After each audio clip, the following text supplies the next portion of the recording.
Good evening, ladies and gentlemen, and welcome to episode 33 of Lore Lords, simply titled My Favorite National Park. It's not my favorite national park, actually. It's Atlas's.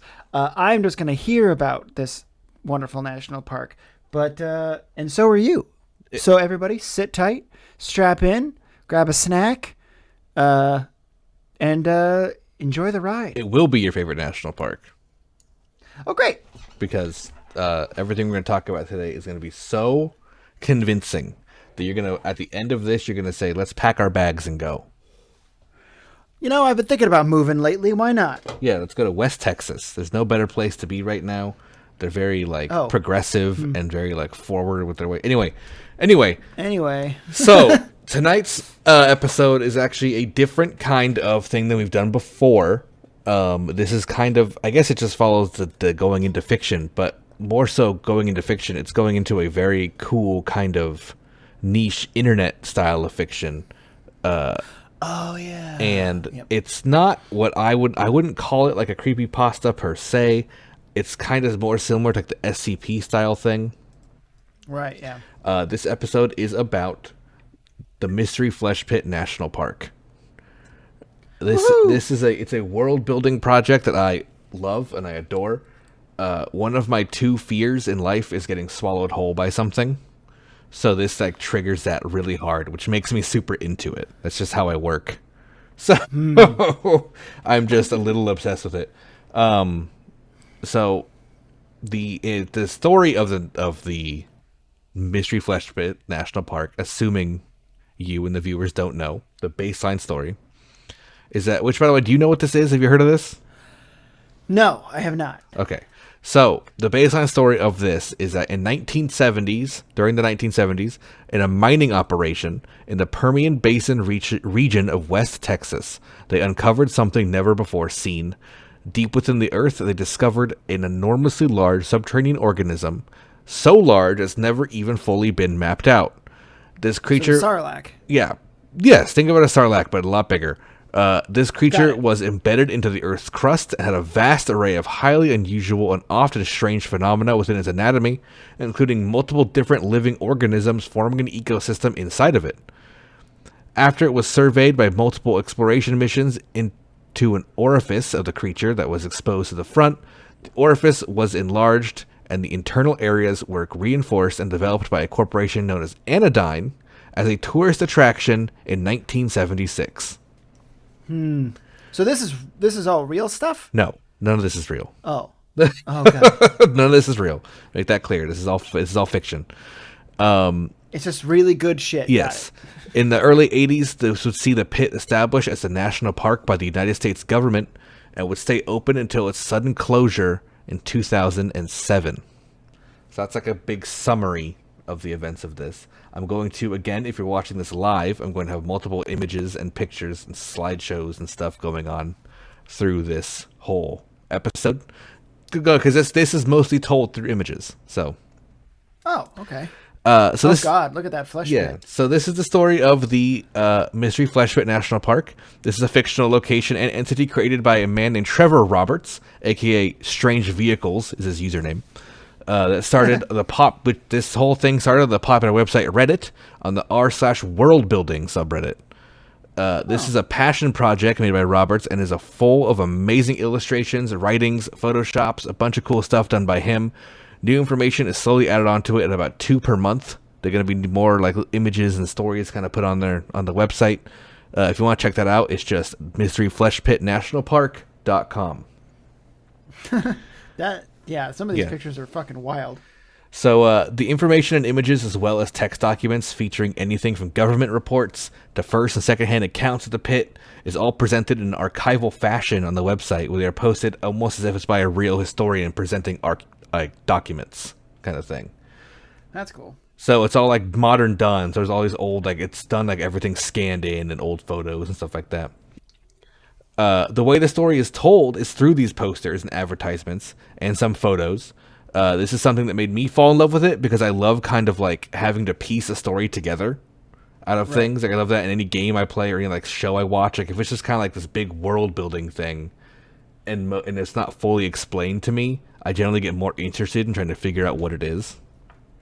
Yeah, I get it. Yeah, which is pretty. That's the whole kind of reason why we did Lore Lords. Yeah, exactly. So this project is nothing but lore. It's like entirely lore, just like background lore. There's no plot. There's no narrative. It's just like this is what it is. Stuff. It's just juice. Yeah. Yeah. So this story has to be pieced together by outside sources such as myself for this episode to try to figure out what went on in the park, why it shut down, and everything about it. Besides scouring through websites with their images through the website, with the lore of their travel brochures and posters, they have hiring ads, documents. A YouTube channel I love that focuses on speculative biology called Creative Archive posted a video about this in October of 2021, which did a very good job of putting together a rough timeline of events, which I kind of took that and then really expanded upon it because there's been a lot more stuff too since October 2021 that we know about it now. Sure. So without further ado, I'll be going into the history of the Permian Basin superorganism, as it's known. But keep in mind, as more stuff never stops coming out for this project, it is subject to change. Also, I know he's making a coffee table book of all the images and the story of the park, which I will be purchasing as soon as it's available. So the first part of this podcast is the history, the timeline of the national park.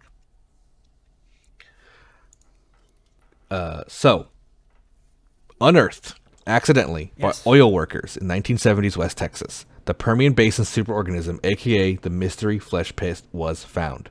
So this is the early 70s. I think it's like 72, 71 that it was discovered. Okay. We haven't got an actual date yet on the year it was discovered. The next thing we have was that the first tours of the pit were given by a man named Slippin' James Jackson, who was an oil man who was involved in the pit's discovery in some fashion as early as 1975, because that's when we have a news article, which I'm actually going to bring up on the stream right now if you're watching, which this describes, the news article describes going on a tour for the Dallas Morning News on August 9th, 1975. So it has a nice picture of Slippin' James Jackson, but the text in the article is a full written article about a reporter going on a tour in the flesh pit. He looks exactly as his name sounds. 100%. He's a Texas man with a cigarette in his mouth and a cowboy hat. that's him. And a business suit, of course. Yeah, of course. So the article mentions some kind of elevator being installed that they initially rode on. The elevator would descend several thousand feet down a funnel-like pit into a natural opening into the massive organic cavern systems of the creature.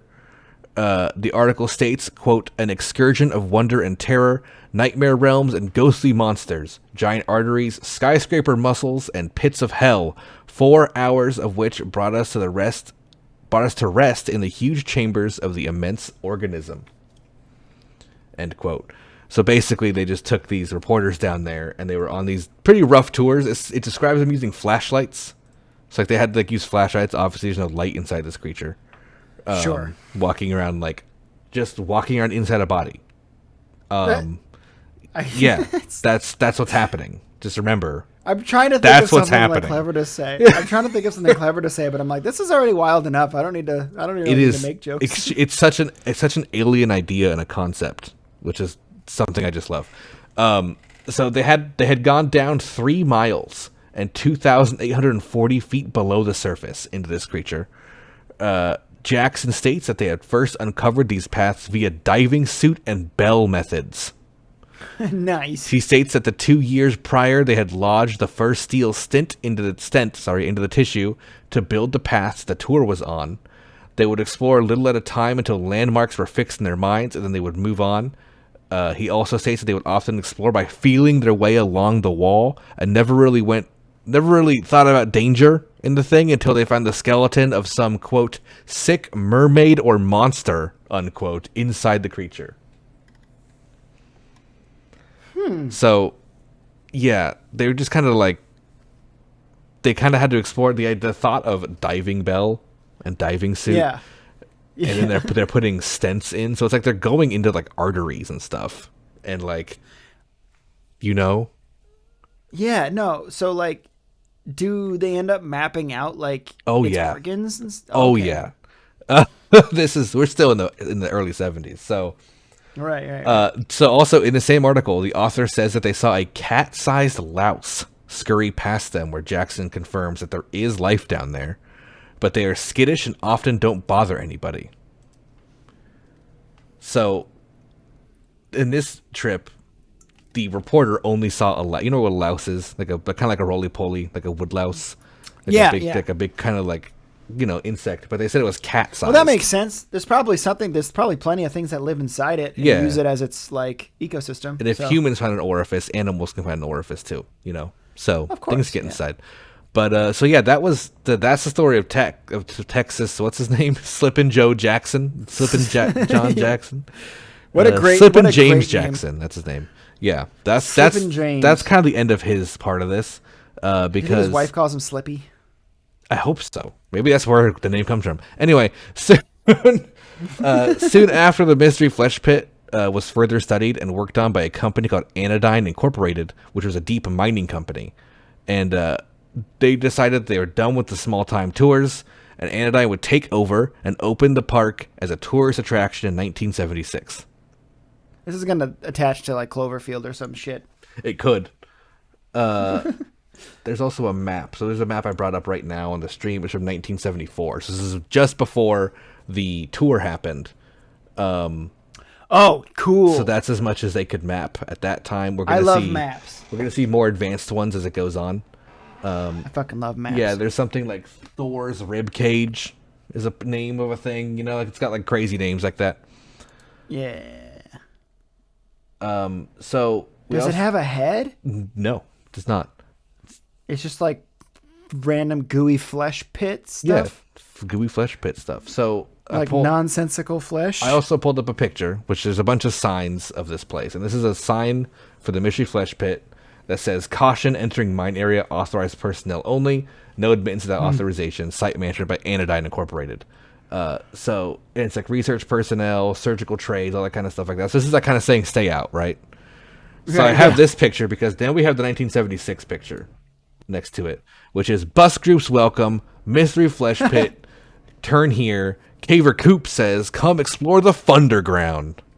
The Funderground? Yeah. So, oh my god. Anodyne. He looks like Andy Cap. Like Andy Cap's hot fries? 100%. Yes, he does. Yeah. And he also looks like the Home Depot guy. He's like a mix of a couple things. But, Anodyne would make the friendly mascot Caver Coop, who can be seen on a lot of the ads that there is, more prevalent in the older ones, kind of like went away towards like the late 90s, when like mascots stopped being as important.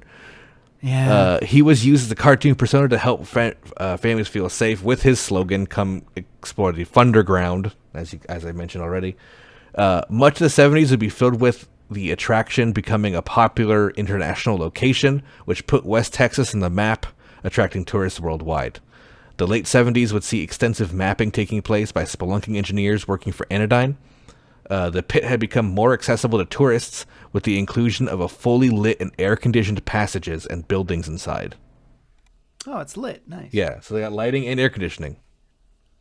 Good. I mean, I imagine it's probably hot and musty in there. It'd be disgusting. So. Yeah. It would probably also smell terrible. It was in the 80s, however, that we got most of our older information, because now in the 80s, a big deal happened, which we saw the park be annexed and brought into the U.S. National Park System. President Carter himself, with Anodyne personnel at the entry, signed the proclamation making it a national park. I love this lore, but that Photoshop job is awful. But go ahead. It is what it is. In 1981, we got the first published trail map, which was the first official mapping, which we now have up on the screen, of the superorganism, and this had to be done and published due to National Park Service standards. Of course, right. Oh my god. Oh, that's so cool. I'm gonna stare at this while you talk. Yeah. So yeah, the map was put up.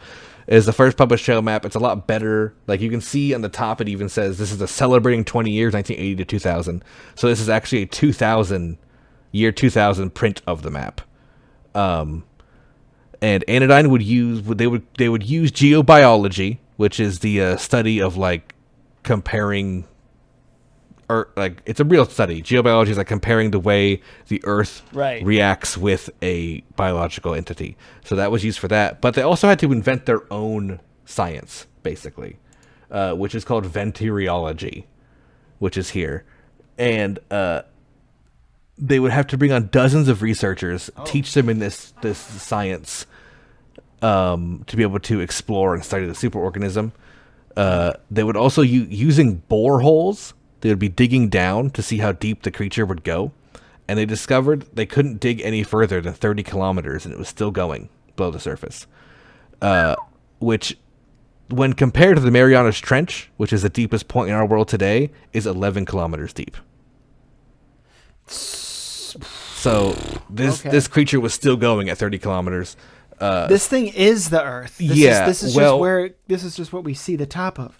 Yeah, I mean, we're never gonna know yet. At that point, we still don't know much more about it. But it's 30 plus kilometers deep. The researchers theorize that it actually comes from the Earth's mantle, and may be native to there. Cool. So they would also note that it has gastrointestinal, vascular, respiratory, musculoskeletal, nervous, limbic, and integumentary systems that are very close to mammals. But I'm sorry, what's an integumentary system? I don't know. Okay. But I wrote it down. But they're very close to mammals, but also have a variety of systems which have no direct analog that are not fully understood. So it's got very unique systems in its body. It is believed that superorganism gets its food from subterranean hydrocarbon deposits, which are in the area, though the organism has been seen to ingest organic matter. It also is believed to be several 100,000 years old, based on carbon dating, and it is unknown what its lifespan is. So it's still alive? Oh, yeah, it's living. You cut it, it bleeds. Well, don't cut it then. Oh, they do plenty of that. Many documents from the time also confirm that Anodyne and the U.S. government knew during this whole time of it being a national park that it was dangerous. We even have a photo, which I didn't put on here, but there is a photo. It's a cover of a U.S. government report about the possibility of using a nuclear weapon to kill the life form. Well, we don't need to do that. Which I think is more like a fail-safe thing. But what we can tell from the report and people talking about the report and the notes is that it was ruled to be not possible. So, yeah. It's that big, huh? Yeah, it's a big thing. So this next part is great. This is called Project Freefall. So Project Freefall happened in the 80s, which is a joint Soviet and American mission to explore the depths of the creature never before seen. So this expedition would be a 6-person team lowered into the creature in a specialized pod-like vehicle called the Koronit. Over 2 weeks, they descended down into the pit, reaching unseen regions, and would eventually drill through a thick, dense layer of cartilage to enter into a new region never before seen called blue tissue. So it's Yummy. like the meaty parts were all just blue. They would then send a small pod with a singular pilot into the area, and the Russian pilot described a reflective and prismatic environment and even managed to snap a photo, which I just pulled up here. This is the only photo taken of the area. This is what the mussels look like inside.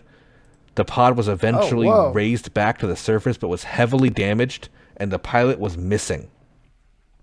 Oh, fuck. So yeah, the picture looks like the pod is just kind of, just imagine like a burrowing, like an underground, like something that would just dig down. It's like a big pod. But the picture of the mussel looks like someone got a bunch of like gems and or paint that's very like iridescent and like moved it so it got cracks all over it. It's very interesting. It's a very iridescent color. It's shiny and rainbow-like. So yeah, they also believe that the missing pilot was an attack from an unknown organism. And this was the end of Project Freefall. I would say there's probably a lot of creatures that live inside that thing. Yeah, there is, which we're going to actually we have a whole other section, so we're going to talk about the animals and stuff that have been seen and mentioned inside of it. But this was the end of Project Freefall, and this was a clear message to scientists that the part they have explored for trails, for the national parks, stuff like that, was only the surface. and there was a lot deeper areas that had horrors and locations unlike anything in the natural world.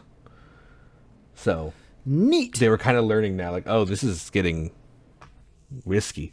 Like, this is pretty dangerous down there. That something grabbed the pilot and killed him, and they don't know what it is. So yeah, the early 80s also had a great thing, which I love, which we have a bunch of ads for, which the Anodyne released an advanced computer, a home computer. And this home computer was made from nervous tissue of the superorganism. And this computer for 1980, I think it's 1983, had 4 terabytes of storage and became extremely popular worldwide due to its advanced organic tissue interface technology. 4 terabytes in the 80s? Yes. That's wild. And you can kind of see in the ad, 1984 has introduced the world's first desktop supercomputer, state-of-the-art neural interface technology derived from the nervous tissue of the Permian-based superorganism. The AD-1 represents a new era in home and business computing. It says, how powerful is the AD-1? Try 8 million floating point operations per second. Not impressed? At 4 terabytes of organic tissue memory, OTM, storage, 12 gigabytes of RAM, and built-in interfacing capability with every major software developer in the market. So, you can see in the picture, it looks really weird. It's almost got like a phone, like, button interface on top, and like you slide in the organic tissue stuff. It's weird, it's weird 80s tech. It's a supercomputer for the home. I wonder if it's squishy or something. It's just like I don't know. Like, you can see it's pink. It's like RAM sticks, but they're pink and weird. So it's like it's like tissue from the creature that they're scraping out of it. I wonder if you have to maintain it by like spraying it with a water bottle or something. I don't know. Maybe the computer does it itself too. Moisturize me. Moisturize me. So this launched Anodyne as like a major player in computer science, of course, and put them on the map. It's like a really big company. They also had VitaSalve, which I have a picture here. VitaSalve was a miraculous gel. Its tagline was, "You deserve better than good." That was made of Flesh Pit's amniotic ballast. The fluid would have the ability to cure various illnesses and was well known from visitors of the pit, because you could pretty much visit the springs, right? What better thing to go to a national park and visit the springs and have some great... I can imagine just like... Well, this isn't vegan, but I imagine like a lot of people being like, it's part of my skincare routine. Oh, 100%. It helps out with my wrinkles a lot. So when you're nap. when you're visiting the park, you have the opportunity to visit the amniotic thermal springs. This is a place where visitors are able to bathe in the natural liquids of the pit that they have no idea what they are. And no, thank you. No, thank you. But here's the offer. Here's the thing. That would be this liquid can restore your skin like never before, even heal scar tissue. Okay. Yeah. Cool. So this is also... I don't know, man. You know what else is down here in the amniotic thermal springs? The Hilton Intrapark Thermal Wellness Resort, where many people would come to stay for weeks at a time in this Hilton resort, deep in the guts of the superorganism, and spending their time bathing in these pits of fluid that we don't know what it is. But it makes you feel better. So this is where all the elites go. 100%. 100%. Not cheap to stay at the Hilton Wellness Resort. But you can like walk there yourself. You can go in the park. You'd be like 80 years old and wouldn't look a day past 30. I think anybody can get in the pool, the thermal springs. I don't think that costs anything. You can see it's just open 7 a.m. to 11 p.m. Sunday through Thursday.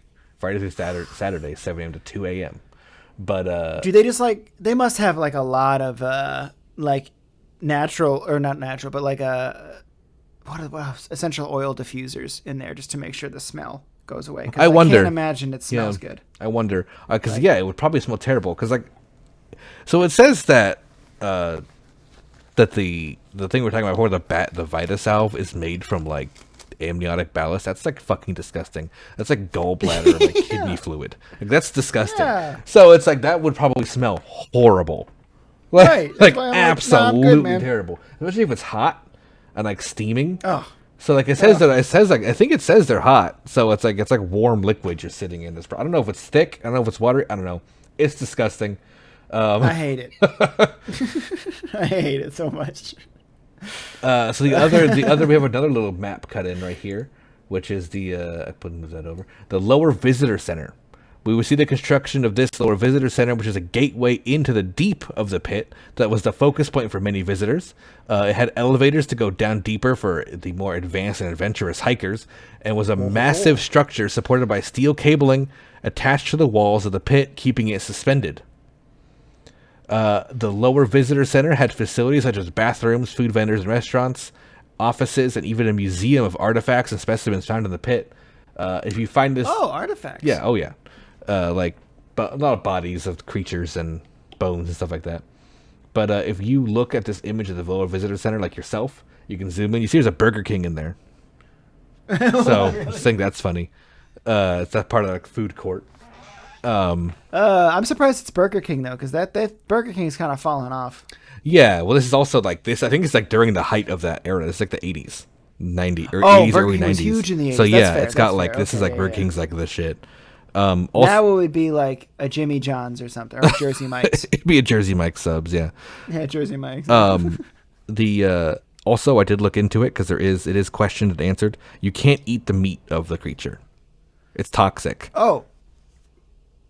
Okay, then I definitely don't think you should be bathing in its goo. Well, the reason you can't eat the meat is because it eats that super hydrogen like mineral. So there's so many minerals in the flesh of the creature that consuming it is extremely like high. It's like mineral poisoning. Got it. So Okay. it's just like there's too much like literal. I think it's just carbon. It's like carbon overload. Like it's just too much in there. So.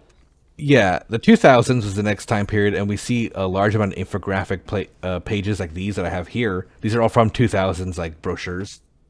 And as far as the timeline goes, we pretty much come to the end of all events. Like this is like all we know from like the 90s and the 80s, just kind of through these little ads. But the 2000s would see the major event known as the 2007 disaster. And we have a timeline of events thanks to a detailed government incident report on the subject. So I'm just going to take these pictures away because they're not relevant anymore. But, so to start, I've made my own little timeline of the important parts. The timeline is extremely long. Like it is goes by minute almost of like 7 hours.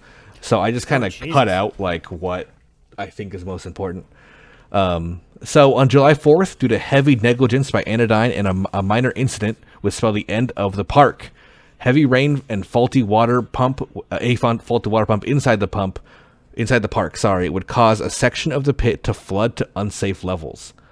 Waters filled a large part of the superorganism and caused it to start to wake up. Oh, good. All the construction and all the drilling but choking on some water will do it. 100%, yeah. So, as it woke up, it became heavily irritated by everything that had been happening, you know? So, Makes sense. Yeah, we're going to go through everything that happened starting the timeline, which starts at 9:52 p.m. on July 4th, when the water pump is discovered to have failed. Park rangers began going across the park to rescue groups of visitors as soon as a choking reaction started inside the creature.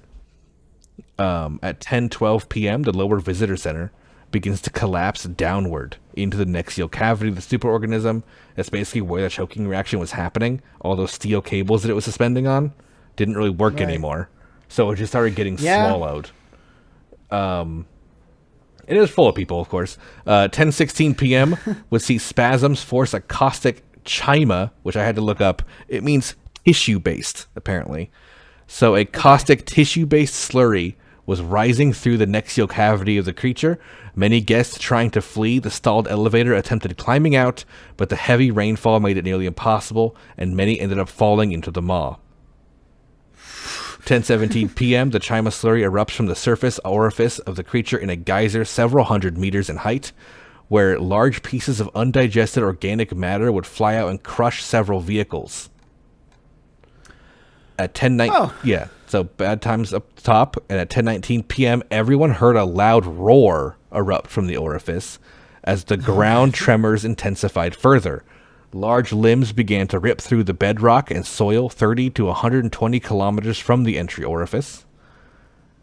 At 10:58 p.m., the Pentagon had given authorization for the White House to use nuclear force, if necessary, to prevent the organism from entering a non-dormant state. At 11:02 p.m., the on-site director within the now falling lower visitor center control room initiates the fail-safe measure in the form of redacted, which is marked on the document as contingency measure. Redacted.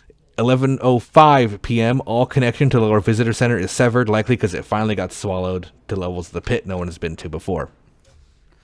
Well, rest in peace, motherfucker. Yeah, now hey, just think of it. They're the first explorers. 11:19 p.m., a response team encountered visitor groups who were trying to escape via the main elevator. They are now mostly dead or mortally wounded as the fluid is partially digesting them. Good. That's like my horror fear. That's it right there. Getting partially digested. Slowly by something. Digested over 1,000 years. Like, oh my gosh. Ugh. I hate thinking about that. 11:42 p.m. Radio contact is established with a ranger vehicle trapped inside Oyster Shame, which is a location inside the park. Due to ventricle closure and no feasible rescue strategy can be developed before complete mastication occurs. Mastication? Yeah. Doesn't that mean chewing? Yes, it does. 11:56 p.m. Response teams confirm that redacted contingency measure and associated facility are intact and operational. So now we're on July 5th, 12:35 a.m. 3 interpit life forms are identified as having been ejected onto the surface. 15 visitors are injured, and several are being hunted by the interpit life forms during a panicked evacuation. Oh my god. 12:41. This is fucking so wild. Yeah. Dude. 12:41 a.m. Park staff manages to kill the 3 large life forms. Okay, that's probably good. 1:02 a.m. The National Guard arrives. 2:37 a.m. Initial damage survey reports catastrophic destruction of internal park infrastructure. Pit geobiology has dramatically changed to hazard levels. 4:39 a.m. Base camp technicians spin down the redacted contingency measure after its activation.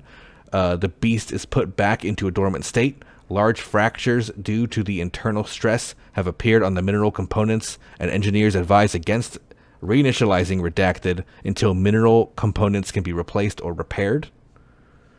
6:08 a.m. Ground personnel begin assembling a pump system to inject industrial sedatives into the superorganism. Transport trucks containing the industrial sedative arrive. 11:20 a.m. Several injured visitors inexplicably leave a field hospital and begin walking towards the open pit orifice. Approximately 38 individuals are able to crawl back in the orifice over the course of 8 hours. None are able to be recovered. Well, they probably shouldn't have gone in there, but okay. 3:51 a.m. Radio transmissions from trapped ranger vehicles ceases. Many speculate other small groups of visitors and staff are still trapped inside the superorganism.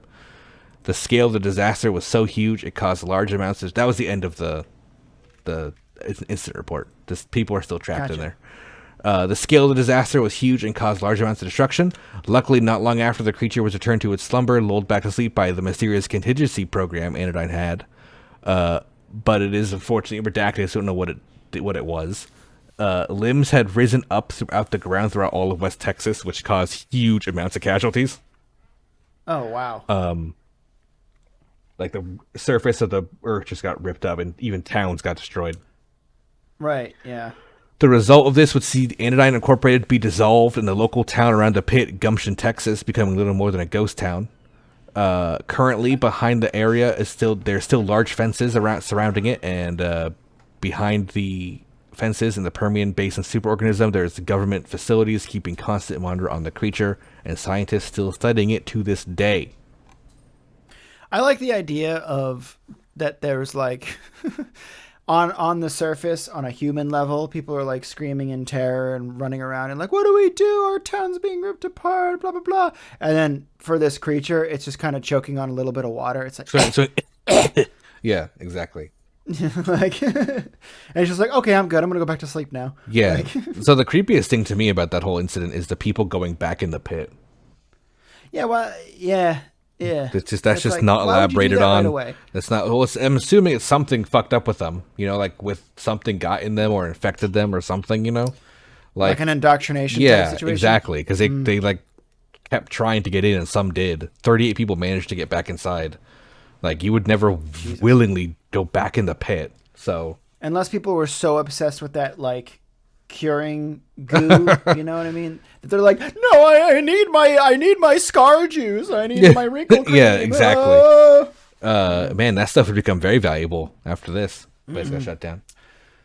Look, it's the fountain of youth, baby. Yeah, That's what it is. they found it inside a creature.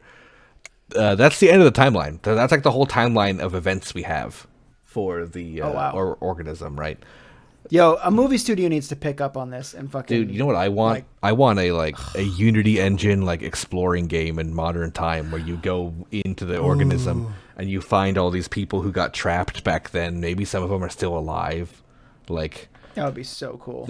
all those buildings are still in there. You know what I mean? Like all those Yeah, those that's true. the Hilton Resort would still be there. It probably mostly got crushed or something, but it's still probably it went back to being dormant. So like who knows what shape things are in now, Yeah, Like- I mean, yeah, there could be whole new sections of it that have opened up and stuff. Exactly. Being able to explore this thing would be amazing. I would love to do that. So that was the end of like part 1 of my thing. I have 2 more parts. The second part I called Park Staff and Their Toys, where I'm going to go over like all the little like what it was like back then, in this organism. Right. Okay. Because despite how insane it sounds, they were able to find plenty of people willing to work inside the park. Yeah. There's like recruitment ads. I think I have a little picture here. Yeah. So there's a park ranger, interpretive ranger, guide ranger, medic ranger, technician, trail engineers, surveyors, laborers, miners, scientists. And then it has explorer with a little mirror, because like you, little fun thing. So yeah, like there's even an ad for the Mystery Flesh Pit Park Ranger program that shows they were looking for more people to like become park rangers. Because it's a very popular place, and they always wanted to keep expanding it. And out of all these jobs, you can even see the surveyor has these crazy, almost like exoskeletal suit. Like they got some pretty advanced technology because they're supposed to be going to the deepest areas and like mapping it out. But my favorite is definitely the trail engineer. So the trail engineer, you can see in the bottom left of the cast list of jobs. The trail engineers, we have an infographic on, which I brought up here. Now, the trail engineers is the most horrific thing I can imagine, so I had to talk about them specifically. They are responsible for creating pathways inside the pit and require experience in caving and microbiology due to the common situation of being attacked by pit wildlife.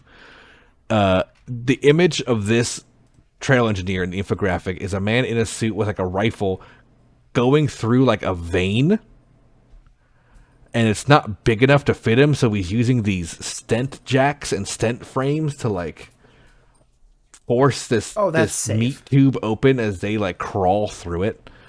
That's very safe. Yeah, Sure. yeah, 100%. So they're forcing the space open to allow them to crawl through, so that later they could find a trail somewhere else, like a new thing to make into a hiking trail, right, for visitors. Right. They would have interchangeable pant cuffs and boots due to the frequency of gastric enzymes digesting them. Their most impressive device, however, was the laser scope anatomical environmental multi-tool. This is the gun-looking device that they carry, and basically it's a laser rifle. Charges this using the technology of the pit and the company Laserscope made it. They can carve large sections of the pit open at great speed. And it's lithium battery powered. I even have a picture of it. We have a nice display model of it. So it's a lithium battery powered rifle that was highly corrosion resistant and was intended as nothing more than an industrial tool. But despite that, it would commonly be used as a defensive weapon against the hostile wildlife inside the pit. If you had a video game, 100%. yeah. It's almost like it's all adding these pieces together. And so yeah, this was like a weapon they would use, and it's the trail engineer's main defense. These guys would be putting these suits on, like crawling through spaces, probably just big enough that you can like fit your arm in, and they fit their whole body into this fleshy thing by like putting metal stent frames out. Yeah, I hate And that. yeah, I got a little bit of claustrophobia for sure. Tight spaces. this is like claustrophobia No, thank you. 9000. Like this is out of fucking control. Yeah. So next we're going to talk about some of the vehicles they used. That's cool. Let's go. Yeah, so they have the Park Ranger utility vehicle, which we're bringing up here on screen. The PUV for short. Yeah, well, actually, PRUV. it's actually known as an I. So it is, yes, but it is known as an IAV, which stands for Internal Anatomy Vehicle. That's what all these things we're going to be talking about are called. Internal Anatomy Vehicles, IAVs.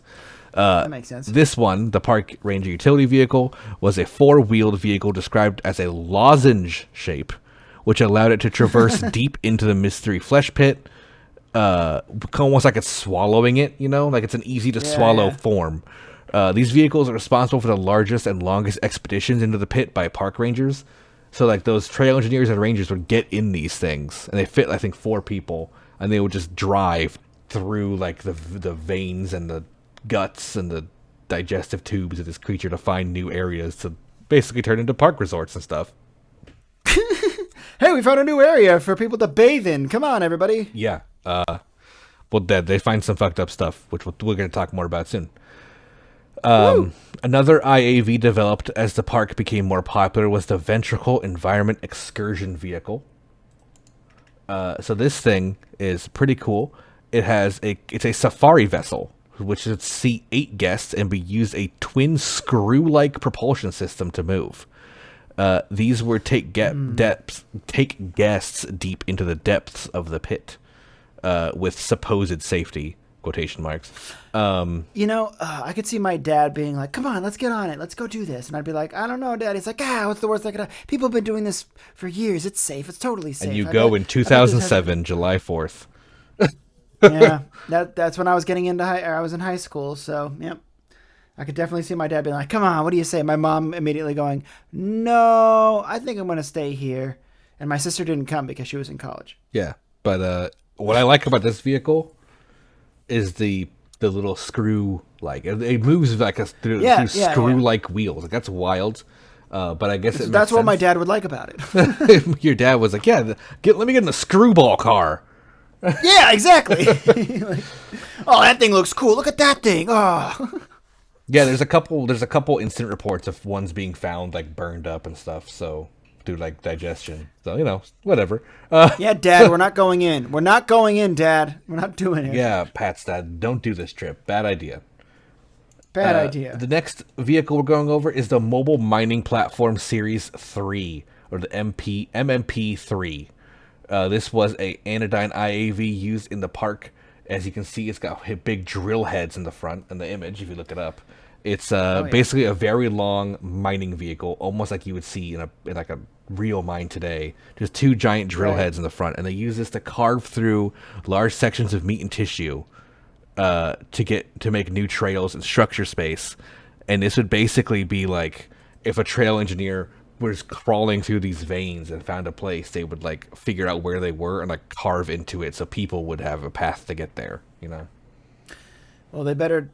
I mean, wouldn't it heal up after a short amount of time too? Oh yeah, it does. That's a risky maneuver. Yeah, it heals up. They talk about it a couple times. A couple different things mention the fact that they have to constantly go back and like reshave the meat off its healing, and like keep it from growing into the stuff. So one of my favorite pieces of technology is the AT&T branded trail phones. These things are amazing. I have the ad up. So it's the ad, like I said, it's a bright light in a dark place. So oh my God. They were called lighthouses, as they were known by season hikers, were phone booths set up in the darkest trails of the park that very few people walked. Like you would go to the lower visitor center and take the elevator all the way down. That's where these things were. Oh, right. And so if you got scared or lost or something, you could use those? Yeah, this is like basically a very, very... It'd be like going into deep parts of like Yosemite, where you can go, no one's going to stop you, but there's not really like trails anymore. You know what I mean? Like it's just kind of like you're kind of loosely hiking around in the meat at this point in this thing. Yeah,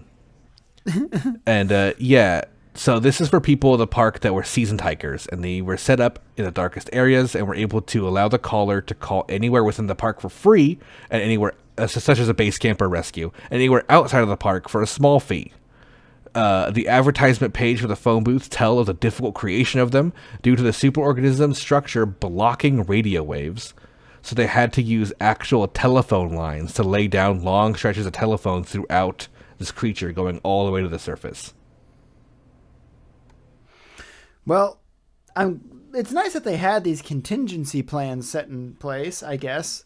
Yeah, I mean, it's like basic safety stuff, while Caver Coop tells you there's no danger. So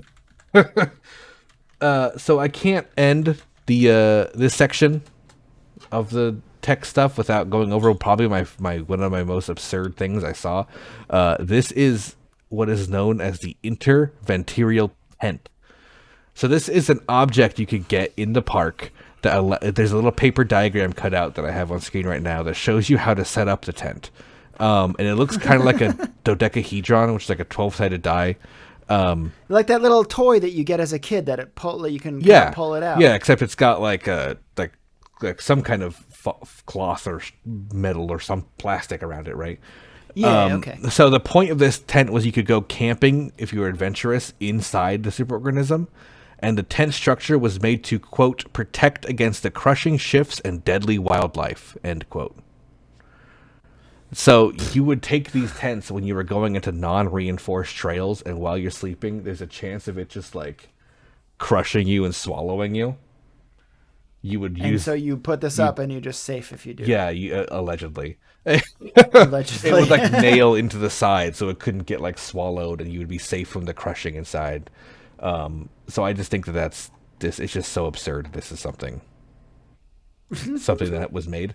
And it's so even said, and this infographics from like the 70s or 80s. So it's like people have been using these things for decades, going deep and hiking and camping inside this living creature. But like, yeah, it's perfectly safe to get inside the dodecahedron tent.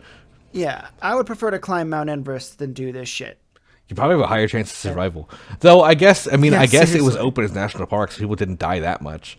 I mean, at least people going into the upper levels that were like air conditioned lit ones, you know. Right. Just walking down a little bit, not all the way to the bottom. Yeah, this stuff is all like, you want to go on an adventure? Go climbing inside this thing's meat. Like, go climbing into the meat. So the last part of this episode is going to be about the wildlife of the pit, which is pretty, for lack of a better term, wild. During the pit's operation, the upper layers that the guests were able to walk the trails of and visit the springs, etc., right? The deeper layers, however, were not open to the public initially, and we don't have a ton of info since Operation Free For All of the deep layers pretty much, came out with just that picture. But we do know they contain some dangerous things, likely wildlife. But the upper layers also had their own hostile wildlife, despite how safe advertisements would say the park is. The large louse-like crustacean that was mentioned earlier in the 1975 encounter would be one of the first kind of creatures noticed. There actually is an old sketch of it. But there is multiple wildlife safety brochures that would be made by Anodyne and handed out to visitors, putting the dangerous wildlife almost as an in-game, almost like a game-like hazard to avoid. Telling you how to avoid not getting eaten by wildlife in the pit if you stay with your family and follow these rules, kind of thing. You know what I mean? Right. But the foundation of the ecosystem of the pit, like our own bodies, we have microorganisms, right? Like in our own bodies right now. There's whole ecosystems of microbacteria and organisms living their lives. This thing has the same system. However, these are very large, to the size of regular-sized animals, known as macrobacteria. These multicellular creatures were huge and would even reach up to 12 feet or 4 meters across. Sketches, yeah. So there's some sketches here I brought up on stream with them of the major parasitic fauna.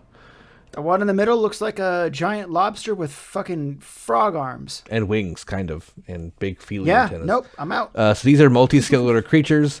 Some of them look like coral. Some of them look like sea urchins. Some are worms. Others have large crustacean-like bodies, like the one Pat just noticed in the image, right in the middle. So these things were pretty common to find. Like they were massive, and they would just kind of run away from you. They weren't dangerous, really. But these were like the macro, like they're just basically giant multicellular parasites and bacteria, and viruses even.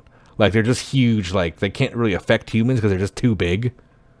So it's just like they're there, and then they're gross, and you'll see them.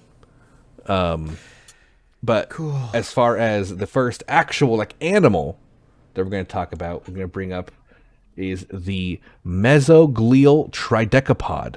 So this is an insect-like pseudovertebrate that is almost the size of a human. It is commonly considered to be a nuisance animal to the people working in the park.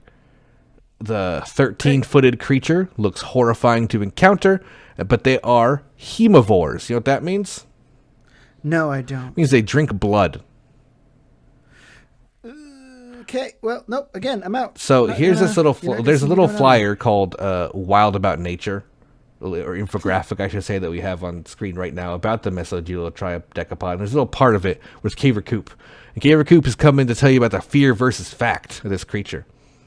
So the fear is that they're vampires, and the fact that they're not vampires. So don't worry, you're safe, Pat. You're good. Oh, I'm not gonna get my blood sucked dry. No, it won't happen. They do consume blood, but they only consume the blood of the Permian Basin superorganism because it contains all those minerals you were talking about earlier.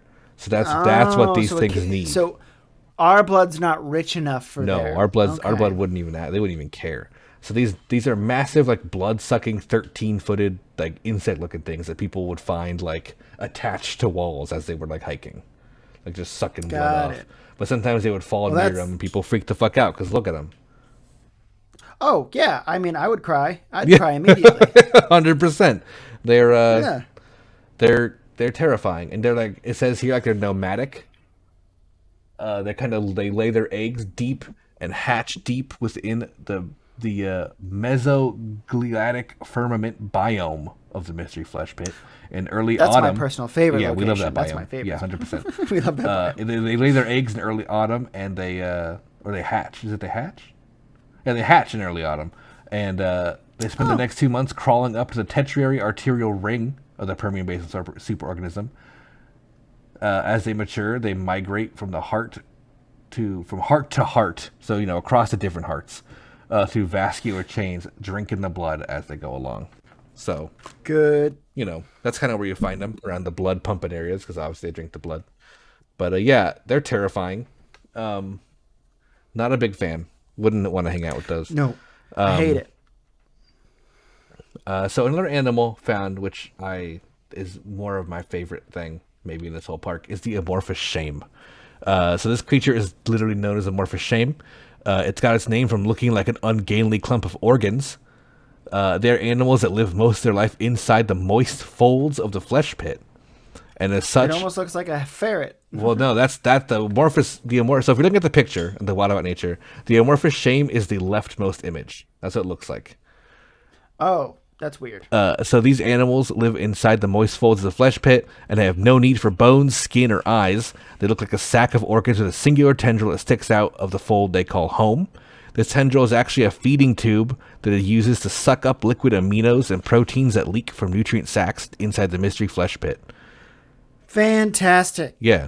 Thanks to a Wild About Nature infographic on the evolution of the shame, we can see that it is evolved from a creature that is a common ancestor of the long-tailed weasel that first entered the Permian Basin superorganism around 14.8 million years ago. And it details the multiple forms it looks as it began to adapt to a caustic environment as it slowly loses its hair, eyes, and even skeleton to become a blob-like shape it is today. So yeah, I love this thing because I love the idea of a creature like a weasel finding its way inside this thing and slowly becoming this like ooze almost, because it doesn't need any weasel parts anymore. Right, that's what evolution does. Yeah, that poor little weasel is so cute before. Yeah, now you can see it goes from like a normal furry little brown weasel to like, I think it's hairless. It says begins to elongate their form to better navigate an anatomical interpit environment. That's what it is. And then it evolves again to where it looks like it almost like it's losing its hind legs, but it has like front legs still. Right. Adaptation to the caustic environment has left the amorphous shape hairless, toothless, and blind. Liquid bolus in the environment processes provide substance. So it eats It literally like looks like goo. it's screaming existence is pain, Yeah. kill me, kill me. And then the next thing is just another clump of organs on the ground. A life spent suckling at nutrient nodes has atrophied the muscles and skeleton of Mustela subterranea. Eyes and limbs are completely vestigial. I don't even. Isn't this kind of a wild? This is just a small piece of this, but isn't it just like a wild thing to think about that every species that exists on our planet and probably in the known universe, they're all just trying to fight to reproduce because they like there's like this inherent need to survive through reproduction and everything like that, but it's just like you look at a creature like this, which is obviously fictional, but there's stuff that like actually exists like this and you're like maybe it shouldn't. Yeah, well, this is something about speculative biology stuff, which is one of my favorite like things to like read about and Right. look into. Is like when you get really sciencey like this, and you just come up with these crazy possibilities. Like it's evolution; Yeah. almost anything's possible in evolution for a creature. Oh, yeah. So it's For just like sure. this is just the path this thing took. It's like I don't need eyes, so they're gone. I don't need a mouth, so it's gone. It becomes this literal ooze bag of organs. But like but you know, it's biological imperative is to survive and reproduce and like or create babies of some kind. But like for what evolutionary purpose? What's the next step after being a bag of organs with a tendril sticking out to suck up nutrients? What's the next step? Right? What are you gonna do? What is the next step for this thing? How it doesn't even talk about how they reproduce. I wish it did, because I would be interested to know. Right. Because they don't. 'Cause I don't like. I'm know. guessing they have like peenies and veenies in there, but they just kind of meet up by feeling around their flesh pits, little The flesh little folds. tendril, well, the Yeah. tendrils probably help with that. Maybe. I I imagine. mean, it Anyway. says they're for sucking up liquid aminos and proteins. So Yeah, but it's sensitive. I imagine it's a sensitive part, and sensitive locations on the human body and other animal bodies are oftentimes used for reproductive yeah. purposes. So maybe. Just saying. Maybe you got it. You got onto it. I think I figured it out. Hire me, guy who wrote this, and I'll help you develop the sex of all of these creatures. So another thing which I actually didn't get a picture of, unfortunately, but there is a picture infographic if I didn't save it. The next thing is called. This is a very interesting little piece of writing, which is actually a geobiological feature from I think it was in the 80s, and it said it was a piece of a writing inside the pit. They found an area called the Well of Abhumans. Now this was a fluid duct. What was that? I was about to say, what? Like abhumans? Like it's just the abdominal regions of humans? It's got a bunch of 8-packs in there. Sorry, that's a dumb joke. Go ahead. That's not what it is. So what? But what it is? Figured I was wrong. They found a fluid duct in the early 80s that work crews found when they were installing the telecom lines with Lighthouse we talked about earlier. Right, yeah. It was a small tube that was noticed because it had previously unencountered tissue types. So it stood out. Okay. And what else do you do but cut it open? So they did. And Naturally. they cut it open and sealed the upper duct to this tube. So whatever was being pumped or moving between it no longer is a thing. And it was found to be saturated with formaldehyde. Oh, okay. And they, of course, as you do when you find an open duct, you begin to slowly descend into it. And eventually they found a bladder-like organ full of a soft sponge-like material that they found 3 decayed unidentified mammals. But despite their heavy decay, they are preserved due to the natural formaldehyde. Their proportions and musculature made researchers think that they had found 3 humans who had been swallowed by this creature at some different times. But it was later discovered that they had all different structures to any known hominid. One body was dated to be from the 10th century AD. Another body was dated to be from the year 35,000 BC. Fuck. And the final specimen had bones made entirely of a dense plastic polymer.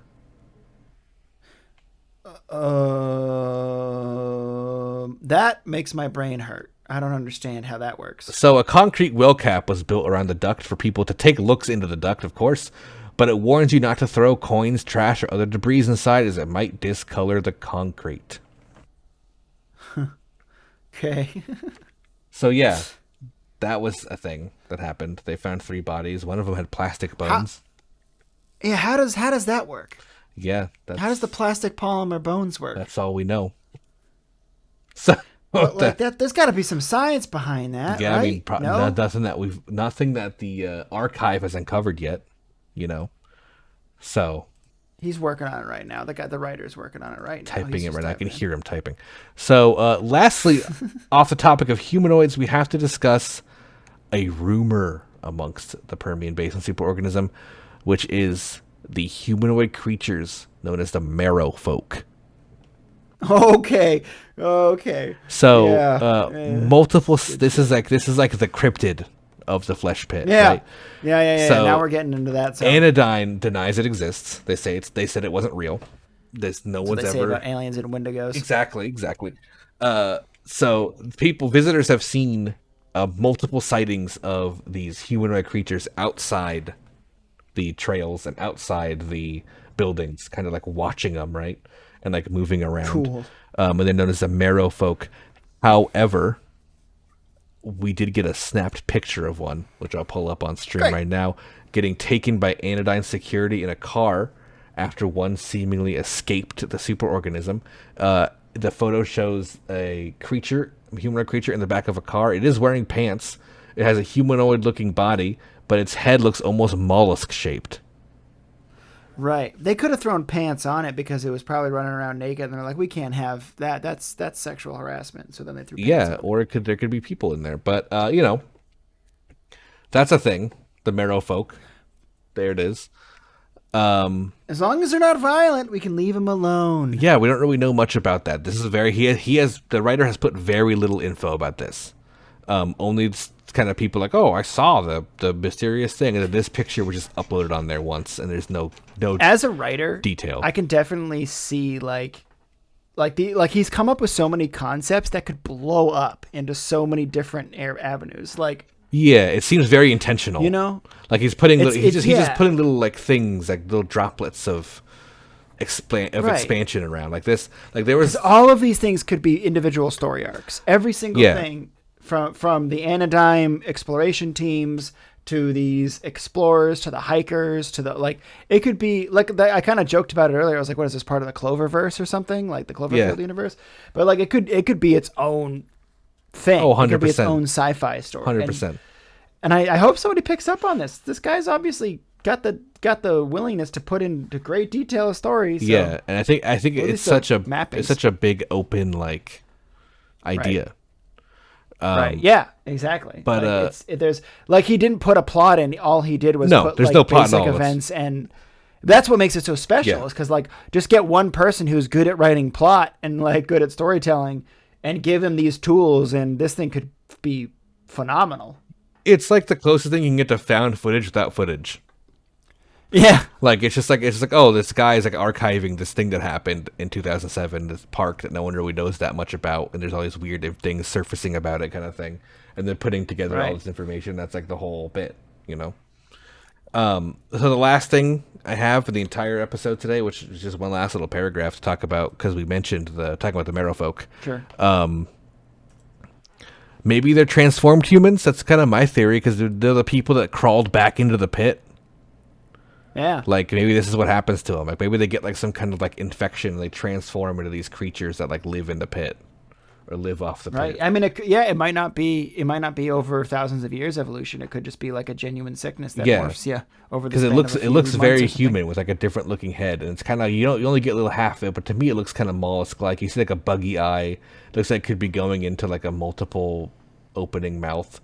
Yeah, I can't tell, but it does look like it could be gooey. And the fact that he's got a pants on, maybe it was someone inside a guest or a worker who got lost and transformed into one of these things and just had pants Right. on. But you could be right too. They could have just put pants on it for the reason of it being naked or something. It's cold out, and they're used to the warm inside body of a gigantic subversive It's creature. bigger, I promise. So yeah, that was the mystery flesh pit. Wow. That's all I got. What That's all I could get really put together for it. There's a ton of more pictures. There's a ton of articles, and the guy does Q&As about it. Right. And they're all written up. Just go to mysteryfleshpit.com and just dive into some of the craziness there. When this episode comes out on YouTube, we should send it to the guy who made it and be like, maybe he'd enjoy listening to our conversation about it. Yeah, I mean, I hope so. I mean, yeah, again, like from a storytelling perspective and a lore perspective, this is this has almost all of the potential stuff that you need in order to get it like to grow. The only thing that I would add as somebody who tries to build lore is like, is this the only one found on the planet, or was there one that was like triple top secret found in China or Russia or like somewhere in Africa? Like is this the other only superorganisms? protrusion? Yeah. Yeah, or is it part of the same one? You know what I mean? Like, is it just, like that kind of idea of like, and that would be the only thing. Yeah, like, I think it's pretty established. It's the only one because that's why it's such a big park for like international tourists. Right. Like this is the one, right? Yeah, but again, like this is America. This is the place that this is like we're the type of people, and this is true about Americans. We're fucking crazy. We'll discover something and talk about it. We'll be like, look at this crazy shit. Whereas like another country like China, for example, might discover something like this and be like, oh, we have to keep this under wraps. Or like the Soviets. Like, the Soviets are a great example. Like, oh, we have to keep this secret. Yeah, for sure. Yeah, like whereas like in America, we just discover something. We're like, check this shit out. Let's can we make money off of it? Yeah, 100%. And they did do that, and they did. Exactly. But yeah, there's just so much you could grow into. Like I said before, I'd love to see like some like just even like I would love, of course, like AAA for sure, of course. But like like realistically, I'd love a Unity based like exploration game where you're going deep inside the pit in like 2022. That would be I would love that. Like as well. everything's shut down. You're like a special government thing. Like you need to go in and like survey the things. You could find old like destroyed vehicles, like just like digested bodies, like clothes. Maybe expand on the marrow folk in it, kind of thing. Like, that would be fantastic. Right, and the collectibles would be great because you could find like old videotapes and tourist stuff and like piece together what happened. And you could find like posters that he has already made. You know what I mean? Like you could find like that kind of stuff, like the stuff from the website. Right.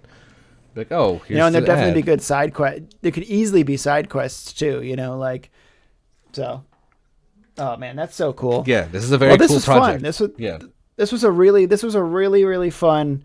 I love it how at the very beginning of the story, like, I don't know what it was. I was just checked out and I was like, wait a minute, is this true? And you're like, no. This is not real. Oh, okay. I was like, oh, okay. Because I was like, how have I not heard of this if this was real? But no, yeah, of course. Because I remember you now mentioning just a few days ago, you're like, hey, there's going to be the Lore Lords is going to be on a creepypasta or something like it. And I was like, that makes a lot of sense now. So yeah. It's when I was I've known about the Flesh Pit for only a couple months, but like when I first discovered it, I was like looking at all these pictures. I was like, wow, this is like perfect Lore Lords material because it's just a bunch of lore. It's all it is. It's just like this vague idea and then filled up with like pamphlets and news articles and like advertisements to figure out the story. That's so cool. Yeah, no, this was a lot of fun. This was just like a wild trip, like. Yeah. Oh god. So that's the. I love that one picture that just showed up of the guy with the blue T-shirt just standing on a railway. That was just like that was the first thing I ever saw about this was that picture. I saw a picture of that guy with the thing, and I was like, "What am I looking at?" I think it was a Reddit post, and it was like man visiting Mystery Flesh Park, and I think it's probably like when the photo was uploaded, or he made it, and I was like, "What?" I thought it was real. And I was like, "What the fuck is this?" And then I took like a little like bit of digging to realize it wasn't like a real thing.